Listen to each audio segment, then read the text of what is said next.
Let's pray. Gracious God and Heavenly Father, remind us that you see us. In Jesus' name, amen. So what do you see when you see me?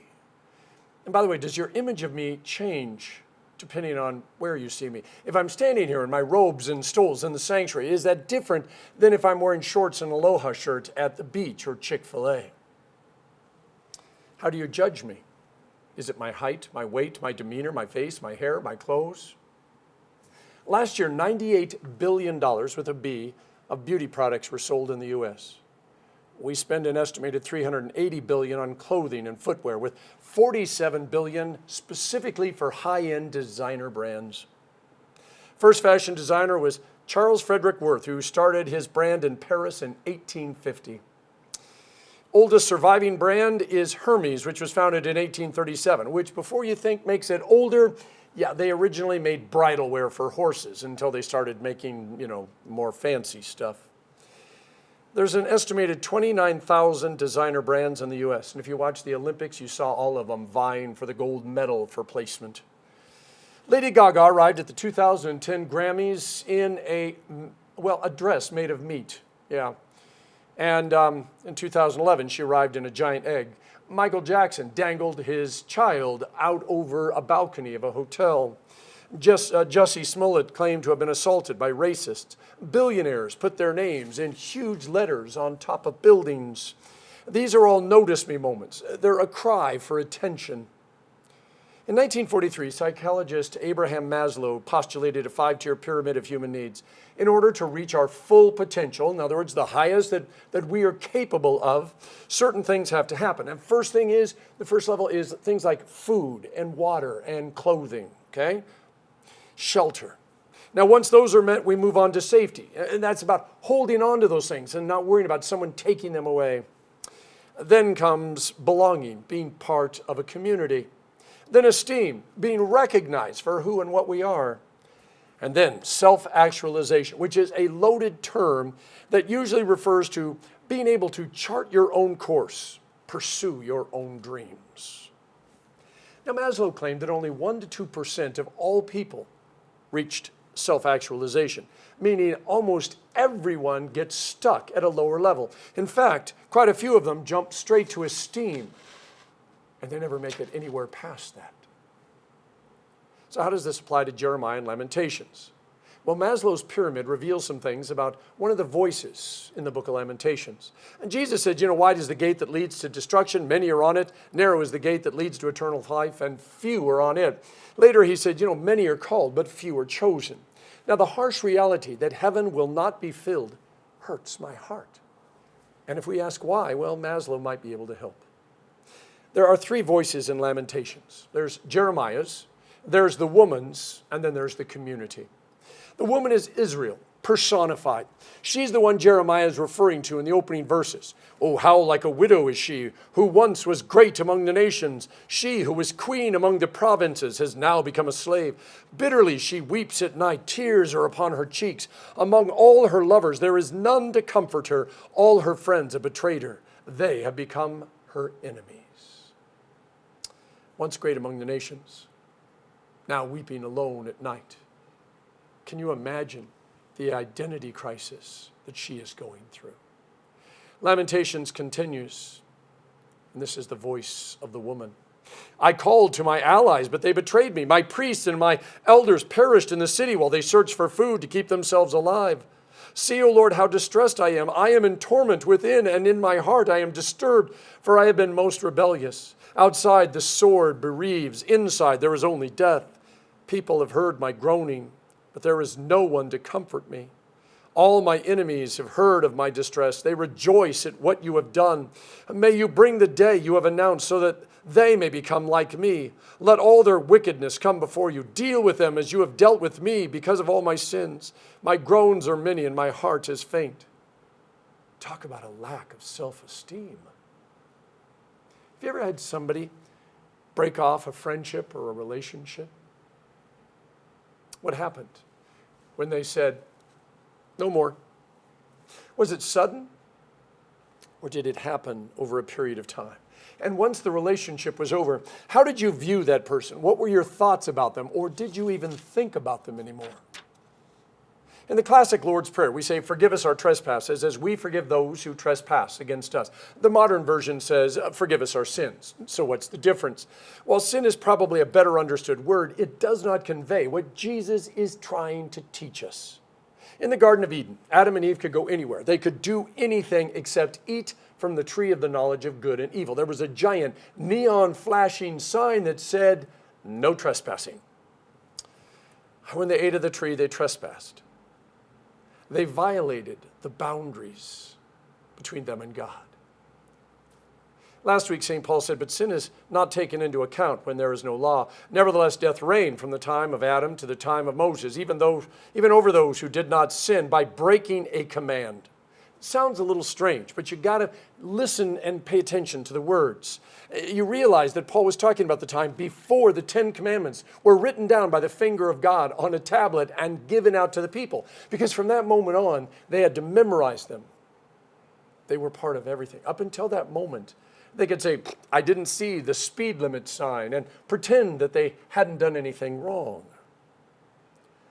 The law was never about being perfect. It was about following the heart of God. If your heart and God's heart are one, you don't think about trespassing. But if your heart has broken away from God's heart, trespassing and sin become a way of life. God has always called his people back from their trespasses and sins. He's always offered mercy and grace. When I get to heaven, I want to ask God if Adam and Eve had not run away, if right after they'd eaten, if they had come back and said, Father, we have sinned against you. We are so sorry. I'd like to know what had happened. You see, over and over in the Bible, God says, if you confess your sins, God, who is merciful and just, will forgive your sins. It's often thought that God created the nation of Israel and set them apart because they were better than everybody else. They weren't. A quick scan of the Old Testament shows that they were just as bad as pretty much everybody else. What they had was access to grace and mercy because they knew God's name. God held his people up as a model for the other nations, a light to draw the other nations out of the darkness. See, all the way back in Genesis, God says the day would come when all the nations of the earth would know his name again. Israel was not set apart as the only nation, but as the first nation. This is the way St. Paul puts it in Romans 1:16. I'm not ashamed of the gospel because it is the power of God for the salvation of everyone who believes, first for the Jew and then for the Gentiles. The language of trespass adds a dimension to sin by describing the movement of our hearts and souls away from God. We trespass against God, then we trespass against one another, and finally we trespass against even ourselves. Our movement takes us further and further away from God, distorting God's image, not only to us, but by the way, everyone that we come in contact with. Because our image of God is distorted when we try to share God with others, our image that we're sharing with them is distorted. The Woman of Lamentations represents all of us. I mean, we are so proud of being God's people. All the things that we say and do in Jesus' name, we are the chosen, we are the saved, we are the redeemed. And yet if we step outside of our churches, if we put down our crosses and Bibles and prayers and see ourselves from the world's view, what do we look like? Are we the bride of Christ or the bride of Frankenstein? None of us wants to weep bitter tears. None of us prefers to sit in silence while everyone makes fun of us or ignores us, especially since we're used to being the center of attention. There have been too many stories recently, stories about individuals who were famous, social media, sports, artists, influencers, and then something happened to them, and people stopped listening to them. People stopped seeing them. And they tried a couple of those see me moments, like we talked about at the very beginning. And if the people didn't look at them, if the people didn't listen to them, they took their own lives. My heart breaks because there was no one there to say, just wait until the morning. The sun is going to rise. There is a future. You're unique. You're unreproducible. You're loved. It's not what you do. It's who you are, and you are a child of God. Jeremiah tells the woman there's hope. He tells her to hold on until the sun rises. Now, he does not hold back when he talks about her sins or failures, but instead of looking backwards and getting her to look backwards, he gets her to look forwards.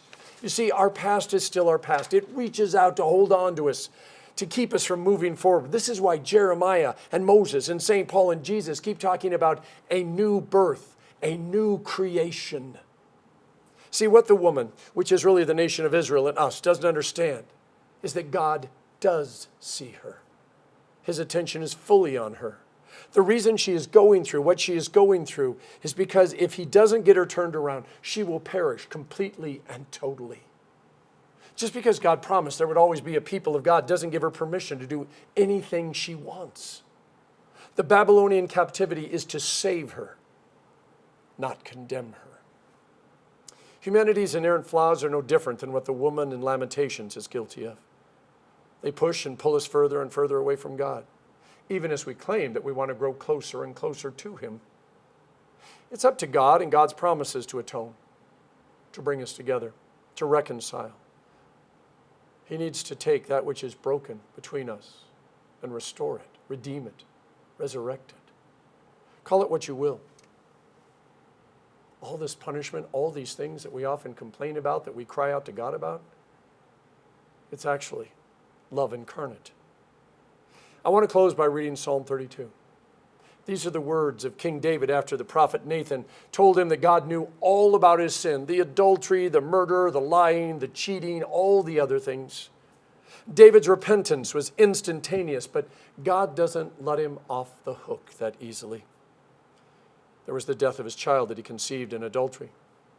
There were the sleepless nights, the loss of national innocence. There's so many things that happened.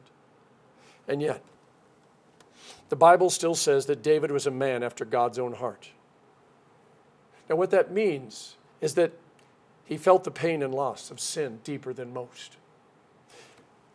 He was not a good man, but the joy of forgiveness he experienced greater. And the newness and the promise of a future is something that he saw more clearly. He wasn't a good man, but God chose to use him. Listen to his psalm. Blessed is he whose transgressions are forgiven, whose sins are covered. Blessed is the man whose sin the Lord does not count against him, and in whose spirit is no deceit. When I kept silent, my bones wasted away through my groaning all day long. For day and night your hand was heavy upon me. My strength was sapped as in the heat of summer. Selah. Then I acknowledged my sin to you, and I did not cover up my iniquity. I said, I will confess my transgression to the Lord, and you forgave the guilt of my sin. Selah. Therefore, let everyone who is godly pray to you while you may be found. Surely when the mighty waters rise, they will not reach him. You are my hiding place. You will protect me from trouble and surround me with songs of deliverance. Selah. I will instruct you and teach you in the way you should go. I will counsel you and watch over you. Do not be like the horse or the mule, which have no understanding, but must be controlled by bit and bridle, or they will not come. Many are the woes of the wicked, but the Lord's unfailing love surrounds the man who trusts in him. Rejoice in the Lord and be glad, you righteous. Sing, all of you who are upright in heart.